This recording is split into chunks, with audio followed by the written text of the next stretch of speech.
Hello বন্ধুরা, কি অবস্থা সবার? কেমন আছেন?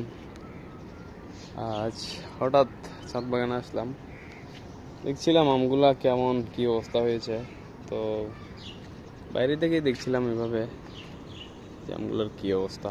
তো হঠাৎ এই যে আমটা একটু নরম হয়ে গিয়েছে, তো বুঝতে পারলাম এটা পেকেছে। ও মাই গড, এটা ধরার সাথে সাথে পড়ে গিয়েছে। সো দেখুন, হোয়াট এ কালার!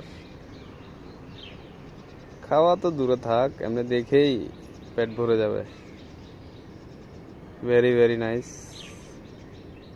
অনেক সুন্দর একটা কালার। এটা হচ্ছে জাপানিজ মিয়াজাকি বা সূর্য ডিম, খুবই সুন্দর।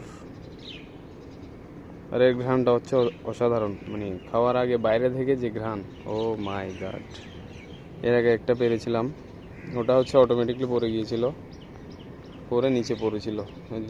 ব্যাগের মধ্যে ছিল, বাট ব্যাগটা নিচে দিয়ে ছিঁড়ে নিচে পড়েছিল। আমি হঠাৎ এভাবেই যখন আসছিলাম দেখছি নিচে পড়েছিল, এই আর কি।